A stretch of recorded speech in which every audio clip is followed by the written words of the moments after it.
Multimédia. Aimez, partagez et abonnez-vous.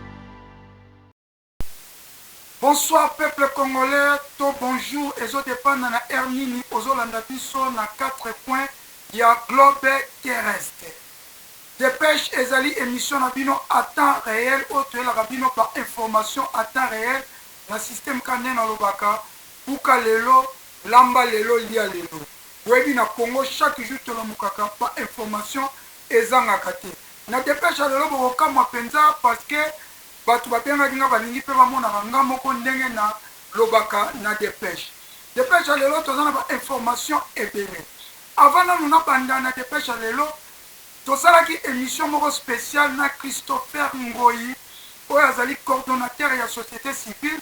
Émission moko kitoko ya 1 heure du temps ndenge na uta Kinshasa alobelaki makambo ya guerre ya STP implikaki Joseph Kabila. Alobelaki gouvernement ya président Félix Tshisekedi oyo ya kalana oyo ya kosala ya sika.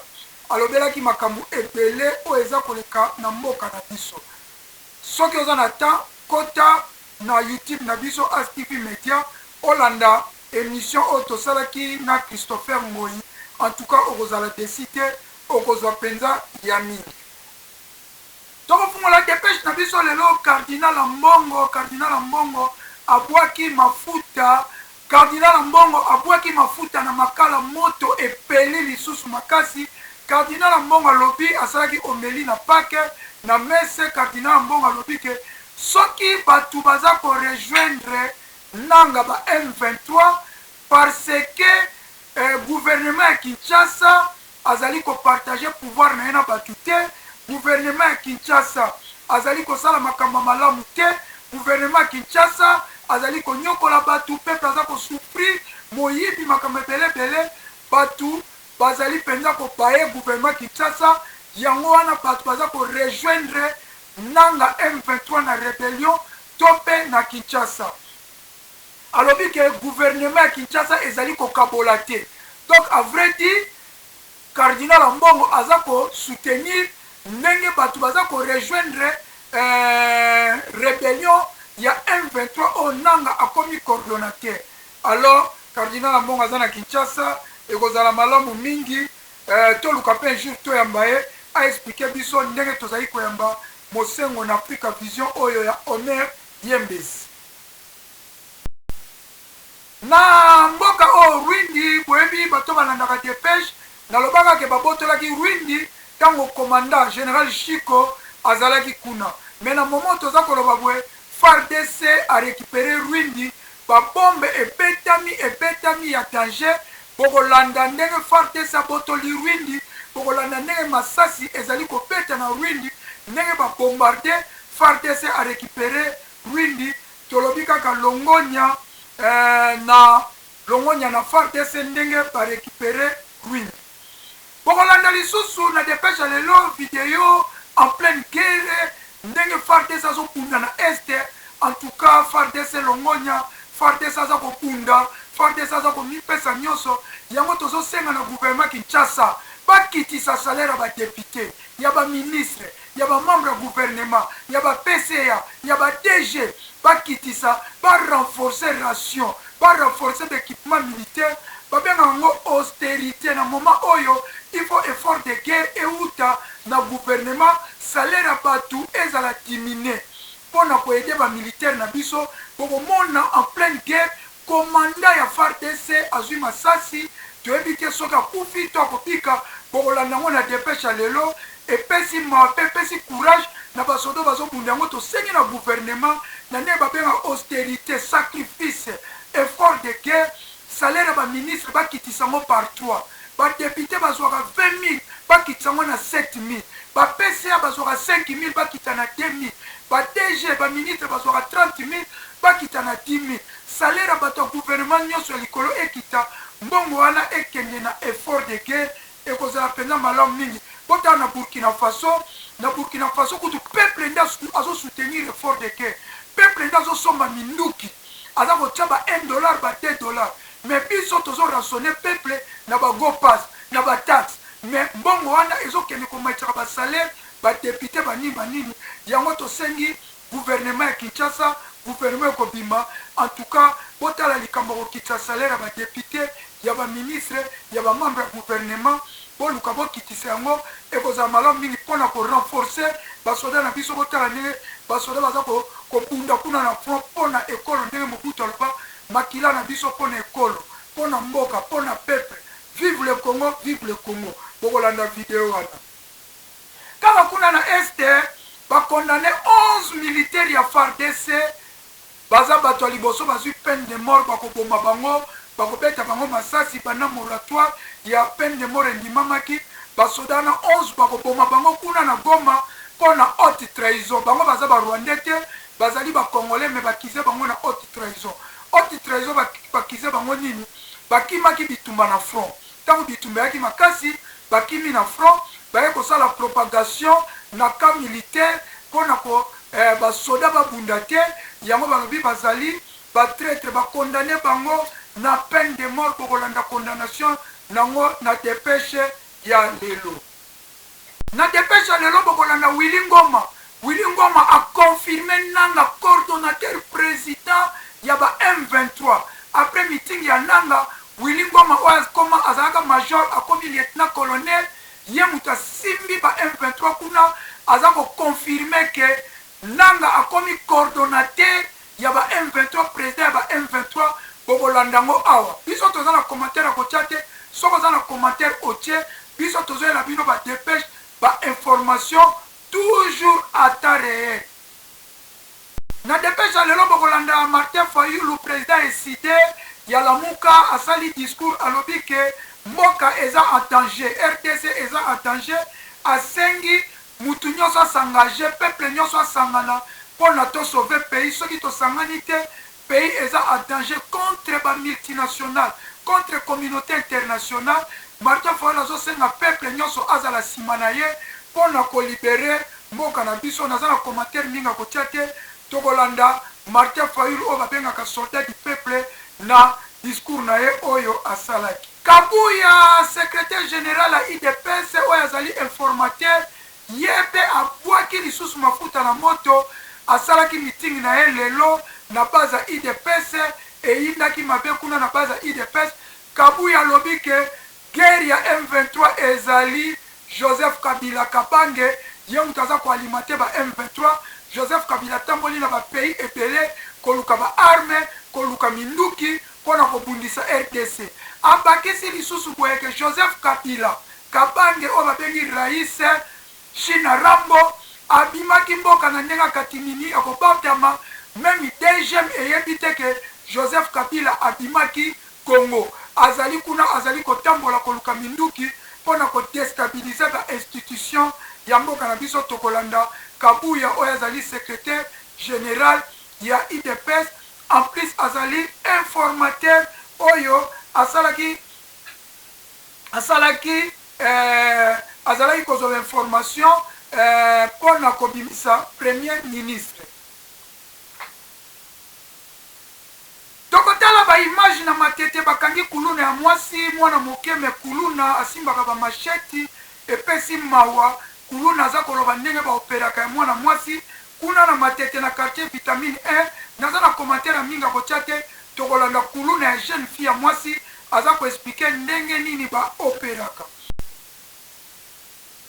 Bokotala na Masisi ndenge bafete paki kuna peuple congolais na mboka Masisi bafete paki mpona kokumisa nzambe na bango marke bitumba marke bage. Bokolanda mwa video ndenge peuple ya Masisi kuna na este bakumisaki nzambe na bango mpona mokolo ya pake. Esali esengo malgré souffrance na bango babosani nzambe na bango te. Na dépêche lelo bokolanda Moïse Katumbi akendaki kovisite mama ya Salomo oyo azali collaborateur na ye. Salomo oyo bapesi liberté provisoire na momo tozoloba boye Salomo azali déjà na Belgique mpona kozwa basoin approprié. Bango bakonzi ya mboka na biso ezalaka so baza maladi bakoti prison place bakendaka kopela na prison mpe basengaka évacuation na bango na mboka libanda. Yango tozosenga na gouvernement abongisa mpe hôpital ya Kinshasa mpo soki moto aza na prison azwa traitement ne kaka na mboka Kinshasa. Moïse Katumbi akende kotala mama na Salomo bokolanda yango na video la dépêche ya lelo. Merci. Tokosukisa image na biso mpona korendre hommage na papa Etienne Tshisekedi wa Mulumba.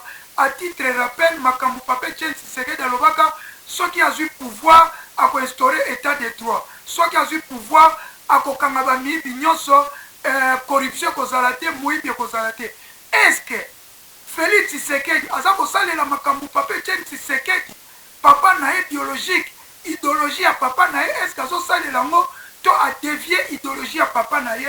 Wana bino moko bopesa bacommentaire, wana bino moko botya bacommentaire na YouTube toyeba est-ce que Félix Tshisekedi Tshilombo Fachi Beton aza kosalela idéologie ya papa Etienne Tshisekedi, le père de la démocratie, to azosalela idéologie na ye moko na ya bamaster na ye to na baconseil na ye, parce que idéologie ya papa Etienne Tshisekedi alaki koinstaurer état de droit, kosisa corruption, kodévelopper mboka, kokanga bamiyibi, kosala recensement.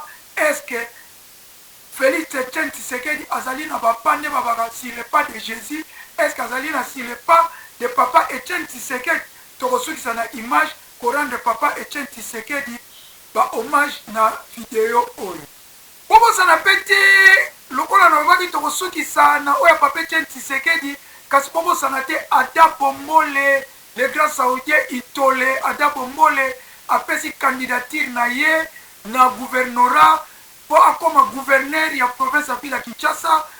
Biso ba jeune kinois bana changu atake leader ya changu pe ba jeune kinois tozo soutenir Ada Bombole, parce que Ada Bombole le grand saoudien abanda kozwa mbongo na ye avant epoka Mobutu, asala ba business ne na ba polygare. Na 2006 ifala bima gouverneur kimuta tripla na ba PPRD abima te. Na 2018 corruption ezalaki a retiré candidature na ye, kasi turo toza ko soutenir Ada Bombole akende liboso, parce que ville ya Kinshasa kimuta échouaki, kasi Ngobila échoué 3 fois, kasi toza si ete Ada Bombole akosala ebele, parce que aza mutu azwa déjà bambongo na ye avant asala ba société avant lokola ba polygare. Donc les grands saoudiens, en tout cas bonne chance. Michon Nokana équipe à As TV Média Mobimba tozo soutenir candidature na yo pour te dire que assainissement ville à Kinshasa et Kosimba avec yo Kinshasa et comme clean Kinshasa nenga mona openga ngo clean Kinshasa, Kinshasa clean, clean Kinshasa. Tolan. Aujourd'hui, il n'y a pas de front. Le front commun n'existe pas. Comment voulez-vous et des fils du pays qui partent d'ici, même des Kinshasa, et qui vont aller rejoindre la région à l'est? Posons la question, pourquoi? Pourquoi? Nous pouvons nous énerver contre ceux qui sont partis. Nous pouvons les traiter de traîtres. Ils ont pris la cause de l'ennemi. Mais la question de fond, pourquoi ces gens ont agi de cette manière-là? C'est parce qu'au niveau d'ici, nous continuons à poser des gestes qui blessent les autres. Nous continuons à poser des gestes qui fragilisent la communion nationale. Nous posons des gestes qui excluent les autres de la substance du plateau national. Un pays aussi pauvre que le Congo, avec un budget qui dépasse à peine 3 milliards de dollars.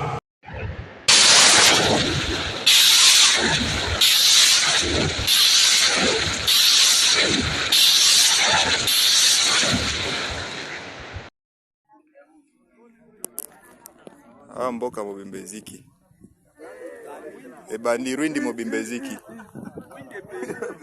ndoki aziki si Rwindi Rwindi ziki sana Rwindi sana tezo ziki sabangu tika bakambana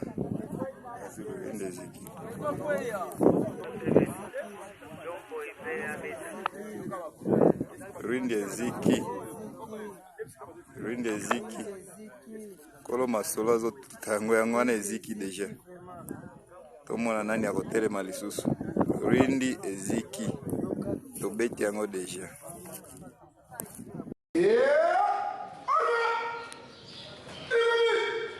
Dans le Nord Kivu, où la guerre fait rage, ce genre de scène n'est pas rare.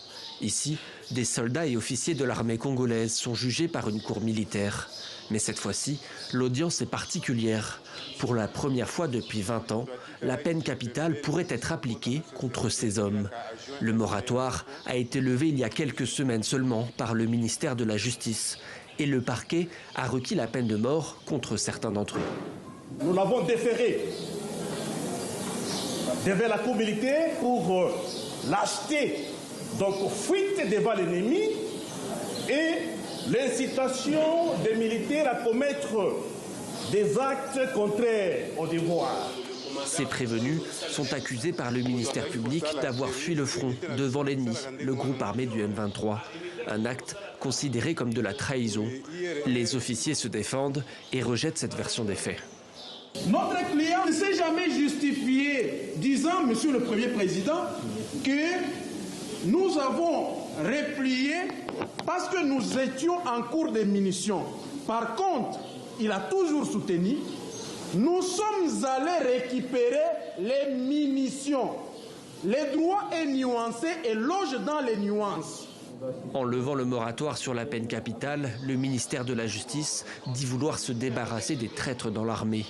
Le mouvement citoyen de la Lucha a rejeté cette décision et appelé à son annulation. Pour cette mesure, en tout cas, qui est contraire à la Constitution, nous pensons qu'il faut la repenser et qu'il faut la revoir, tout en encourageant les démarches dans le sens de décourager tous les traîtres et tous les infiltrés qu'il y a au sein de l'armée. La prochaine audience est fixée le vendredi 5 avril 2024. Si la sentence est confirmée, ce sera la première fois depuis 2003 que la RDC a recours à la peine capitale. La diaspora, c'est clair, vous avez vu le cordon, il est là. Donc toutes les batteries sont mises en marche maintenant. Soyez calmes, en tout cas, c'est une révolution populaire. Donc vous avez demandé que je sois à côté du président, nous sommes là, je suis à côté du cordon. Il est là, tout va bien, vraiment, on vous assure que tout va bien, tout ira bien. Soyez apaisés, les peuples congolais, vous avez votre salut. Merci cordon, en tout cas, donc diaspora, vous avez calme, et ça m'a...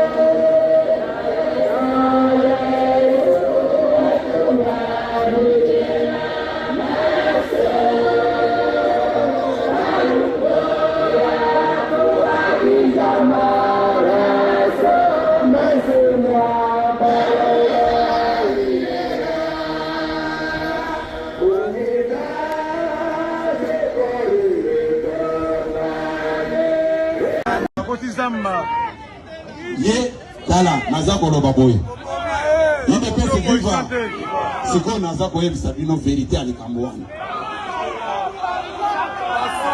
ye ide pese viva Kabila asengelaki bananga wana et pas un dirigeant africain moko boye pour appuyer bango avec tous les moyens logistiques et financiers. Vous avez la nangai, bino boti bolongo na ba distraction na bino wana. Bota nango bien. Vous avez la nangai, ngai na yebaki yango. Sikoyo bato même semblant e ba oto zana bango bazako sala. Oh non, ba jeune ya pe perdre na zako ebisa bino ke ba lobby vérité te. Kayebi makambo ndenge za kosalema tokani malamu Kabila savait très bien que il va maintenant nous faire la guerre, raison pour laquelle Kobimanaye a signalé que à se prononcer na immigration na biso abimanaye na nenga ya kobatama ezako na nangai yango sikoyo nazongeli place wana bino bato boza koloba o Félix Tshisekedi azo résoudre le problème à Congolais. Félix Tshisekedi a la bonne volonté de résoudre tous nos problèmes. Vous avez compris?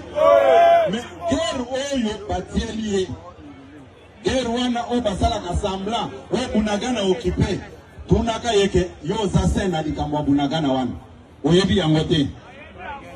Vous avez nangai basali nini nde esika na koyebisa meme bande kona biso mususu basali formule ya AFDEL rénové. Vous avez nangai bazwi étiquette batie nanga wana yozala liboso ndenge batiaka Laurent Désiré Kabila, mais le reste c'est Paul Kagame. Vous avez nangai bino bato boza ba mouré ya ba réseaux sociaux. Boye ba bien que réseaux sociaux lelo eye pona ko détruire ba Congolais na makambo ebele. Bolandaki réseaux sociaux moko oyo bino nyonso awa ndenge naza na bino boye binga très bien que naza mutu a territoire ya Miabi.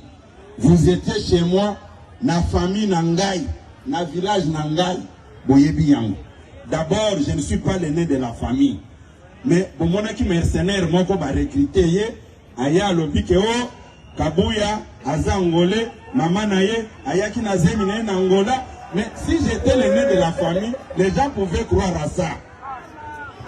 Après quelques jours, balobi oh, Kabuya tindi ba assassin, ba keko bo mamwana mwasi wana. Et puis si toi et bimisa ki biloko wana, si tu ya ba Rwandais. Bozako na nangai, siko yema pa mercenaire o bazwaki, lokola mona ke likambo ekomi makasi, po ba koma ko tinda ba message. Kabuya doit répondre de ses actes. Kabuya non, Kabuya zalaka assassin te. Finga ye na tongo, finga ye na pokwa, ako perdre loko moko te. Boye bango na pokwa ya lelo. Batu oyo, basako bloqué, poto avancer te. C'est toujours Kabila avec sa famille politique. Vous savez la nangai?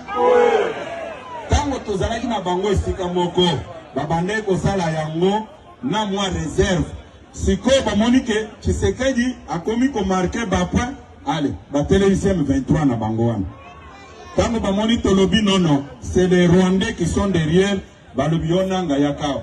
Na makamuno ya kare minye ndengo za nakanda tokende kaka ozala liboso. Pour mon kake baza ba civil ba inconscient ba yebi makambo ya guerre te. Tala ndenge balati yeso mona militaire azotambola ndenge bazotambola wana. Non, vous comprenez avec moi que baza batumoko c'est Kagame qui est derrière biloko wana. Puisque Kagame est en train de dire ceci, makambo wana na yebi yango te. Popa oba sous-estima katata mokonzi ekolo po betele maboko makasi. Ba oyo toyeka na malamu bolongo na ba distraction wana. Ba oyo ba yebi arrogance ya Kagame na interview auti ko accorder na Jeune Afrique. Mais azako lela lobinini o Tshisekedi a séduire ba président nyonso mokili. Tshisekedi a séduire ba président te. Ba président wana ba revenir à la raison. Ba lobitika koyi ba biloko ya Tshisekedi. Tshisekedi azate ofongoli nzungu. Oyibi musunyi na ye. Tshisekedi akoloba te. Siko démarche na bango ezani. Balingi soki bakoti awa. Babo malisusu ba soda na biso ndenge basalaka na 17 mai na kotinda bango na Kitona. Yangonga na kotuna ngole loboyi. Basoda baza kosenga ke ba rejoindre bango. Po baya koboma bango ndenge basalaki. Basoda na biso baza basi na bango te. Baza kobunda puis basi na bango bakondima batika la ba verve te na bato bakoya bakangi bango bamemi bango na Kitona po bakende ko bazon c'est la biso chef d'état-major ya Rwanda boye bango bien que biso toza attaquer na Rwandais. Vous savez kangai batu nyonso bomoni bazawana ce sont des étiquettes. Vous savez kangai bo comprendre yango banda na pokwa ya lelo. Tata mokonzi ya ekolo banda premier jour na ye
Nous devons tous, filles et fils de ces pays, résister comme une seule personne pour dire non à la balkanisation de notre pays, en intégrant l'indifférence de la communauté internationale dans l'équation. À tout prendre, l'insécurité s'est aujourd'hui généralisée, atteignant la partie ouest du pays, notamment les territoires de Kwamutu, Bagata, Kenge et l'est de la ville de Kinshasa. Malheureusement, les dispositifs institutionnels internes est très faible, voire trop faible, pour faire face à cette situation.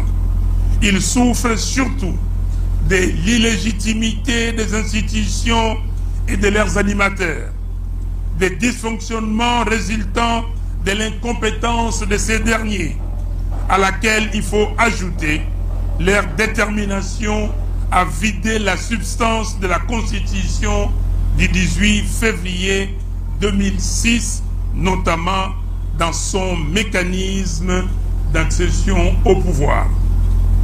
Ce déficit fatal de la démocratie a atteint son paroxysme avec les simulacres d'élections de décembre 2023.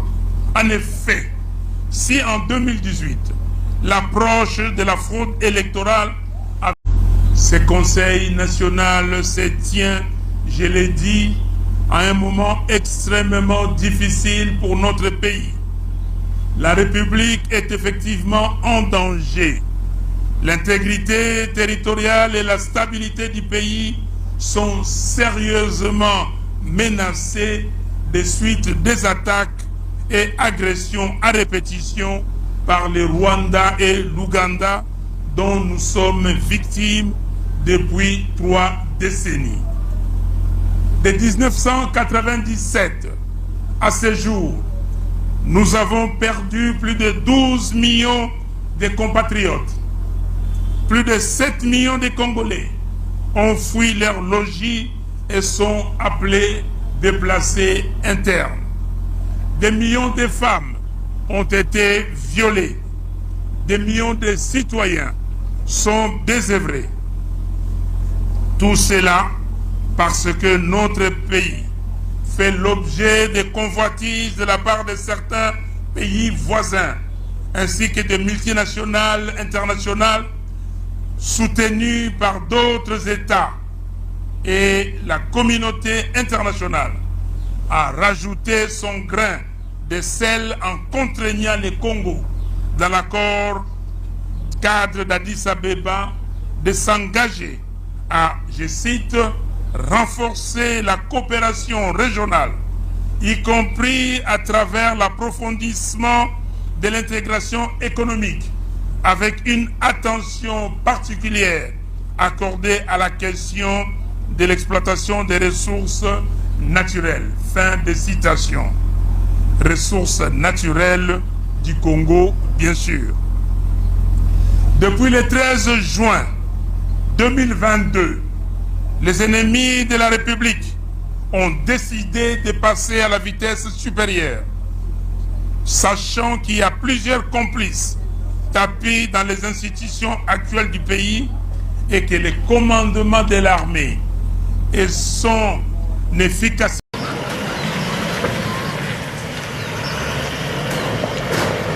Une autre visite du président Moïse Katumbi à la famille de son conseiller spécial, l'honorable Salomo Idi Kalonda, ce samedi 30 mars 2024.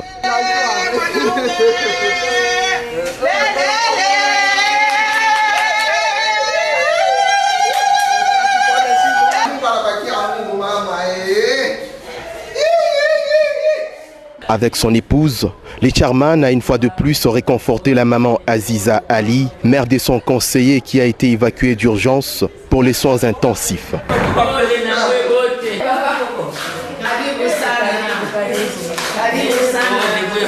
Des bonnes minutes d'échange, l'espoir renaît sur les visages attristés depuis l'arrestation arbitraire de Salomo Idi Kalonda. Mama kombo nani? Manda uvandi wapi? Vitamine combien? Vitamine E. Hein? Vitamine E. Vitamine E. Combien? 14C. Et pas à nani? Na combien nini? Na matete na vitamine. Ah. Et pas à nani? Pas comme Comment on est nani? Bafaya. Asalaka wapi? Bafaya azaki militaire kala. Bon, oyo otio on ezali. Machete. Il était dit hein? Il y a lichette. Oti yango pona nini? Nateke matinga na kiofa. Nana tinda kio. Mama boya bateke. Mwana bateke. Ajile kuna uswango wapi? Ukuna uswango wapi? Na vitamine. Epa nani? Vitamine kuneza na batango na tinel papa. Hein? Batia tena obeto ke. Batia na tinel.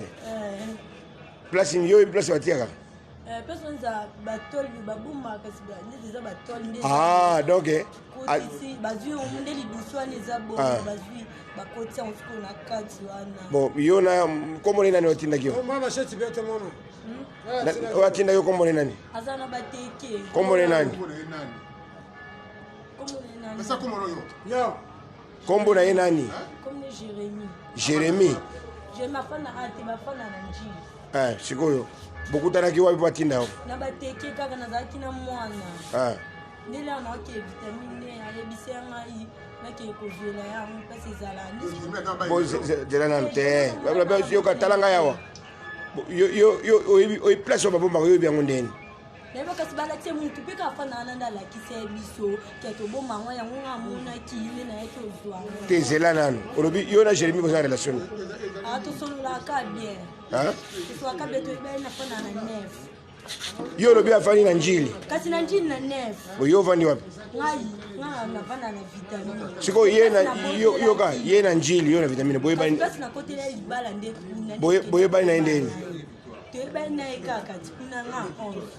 Siko oyebaki place ya bombaka donc c'est que ntango abombaka yo ozalaka te ye yapo avana na kota vitamine te biso nesko mutu alakisi ngai te le jour mo tofanda na alakisi ngai nde tomonaki elonaki na otala nde na moni te zela nanu yo olobi batindi yo kele kozwa machete place babombaka kasi dia lobi boke na vitamine kuna nana lobi mais Jérémy olobi avandaka na njili machete yo ndenge papa ozo comprendre te namonaki na bateke ngai te mona longa nga vitamine na victoire nazaki na mwana ngai nde ayebisi ngai abini ayebisi ngai amanda soki oyebi place babomaka baplaque na vitamine sani oyola ngai nani abombaka abi place babomaka nani abombaka bayaki vitamine kuna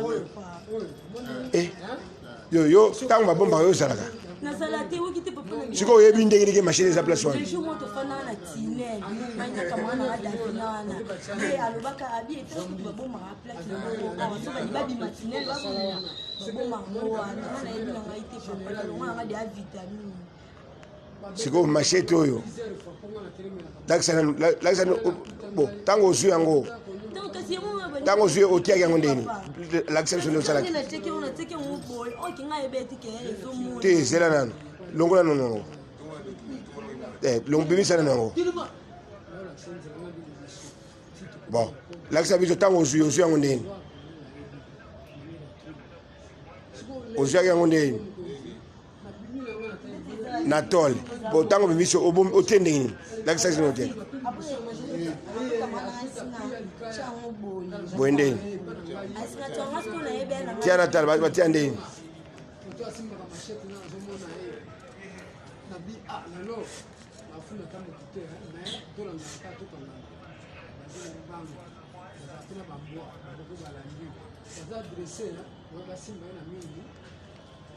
mama yo mwana mwasi oza mwasi to mobali oza mwana mwasi bon lelo oyo okamwisi biso oyebi ndeni place babombaka machete oyebi yango ndenge nini epuis lelo oyo bon mutu atindaki aza wapi ozwela machete siko aza sotoki tokuta ye ayebite kuna sikoyo na bateke j'espère mais bamisuni na baza matanga na latini kana musika okaliye akwaseni kota matanga musa Donc, bon, na mutu na ngeza boy. Yo fanda wapi na vitamine. Mutu atinda ke obiko monenani. Jérémy. Siko tango ya ibaki nini ke yo place machine zalaka. Ya ibinde nini. Po ya komi na njili.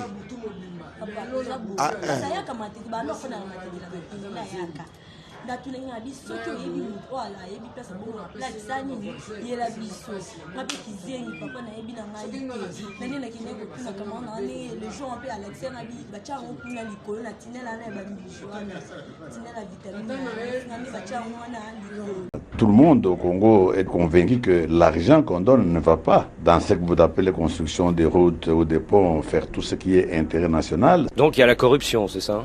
Ah oui, elle est à une échelle jamais vue dans le monde, dans l'histoire de l'humanité. Et si vous êtes élu, qu'est-ce que vous ferez de mieux? Mais je commençais par une chose la plus simple, c'est de construire un État. Il y a un État quand il y a cette sécurité et juridique et physique, quand il y a la paix, quand il y a le travail, quand il y a des hôpitaux. Les seuls hôpitaux que nous avons, ce sont ceux que les Belges ont laissés en 1960. Donc quand il y a des routes de serve agricoles pour que les paysans n'aillent pas tous dans les villes et restent chez eux, parce que les routes peuvent les amener à écouler leurs marchandises sur le marché.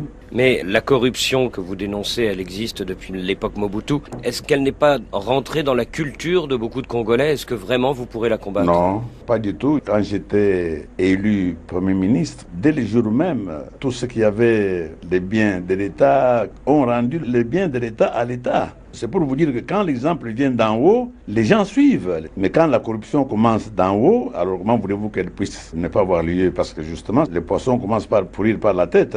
Alors ces derniers mois, il y a eu du grabuge au sein de l'UDPS. Vous avez même dû exclure plusieurs de vos camarades. Est-ce que le parti est toujours au bord de la scission après le congrès? Non, non, pas du tout. C'était une sorte de guerre de succession parce que tout le monde supposait que j'allais rentrer dans un cercueil et j'étais mort. Donc maintenant qu'ils m'ont vu en bonne santé rentrer et reprendre les choses en main, donc tout est rentré dans l'ordre, il n'y a aucun problème. Et vous pensez déjà à celui qui vous succédera dans quelques années? Non, ça, la démocratie s'en occupera. Certains disent que vous pensez à votre fils, Félix. Mais pas nécessairement. C'est un garçon qui a toujours aimé la politique. Je ne peux pas l'empêcher de le faire. Si la démocratie le choisit, je ne peux pas m'opposer. Mais si la démocratie ne le choisit pas, je n'en ferai pas un problème. Donc c'est les militants qui décideront. Absolument. Merci mingi bino nyonso bolandi dépêche lelo nasi bosepeli ezaki wa bino mission ka aspect spirituel bopeto na nzoto pe na molimo bobosana te soko lingi kotala émission kitoko oyo tosalaki na Christopher Ngoyi ya société civile ezali na YouTube na biso alobaki makambo ebele si président Félix alobelaki Joseph Kabila alobelaki Martin Fayulu alobelaki ba corruption alobelaki makambo ebele bobosana pete toyambaki maître Baina judoka international ete ye pa alobaki ke président Félix akoyamba ba combattant na mboka Kinshasa toyambaki pe papa Ngoma oyo ya Angleterre oyo azali penza fasciste ya makila ye pa alobaki ke tokomona ba surprise na gouvernement ya Félix ezali koya ezali ba video misatu soko lingi kolanda ngo kota na YouTube na biso okolanda ngo okosepela pona lelo ngana bino tosuki ana lobaka ke Nzambe apambola bino bato nyonso tu bolandi ngai na dépêche lelo pe Nzambe apambola Congo apambola mapinga na biso esika bazali kobunda kuna na fo pona lelo ngana bino tosuki awa nde tokutani na ba dépêche ezali koya bye bye merci Congo Congo Baseleki Congo Congo Baseleki Peuple azali kolela Baseleki Likola ba politicien ya moyibi Baseleki Likola ba politicien ya kanyaka Baseleki Mikolo nyonso koyoka masakre na Beni Ituri Minembwe kokende mikolo nyonso koyoka bayibi ba million na mboka Anzela ezate Dele sage Maya microbe Peuple azali kolela Baseleki Active Media, aimez, partagez et abonnez-vous.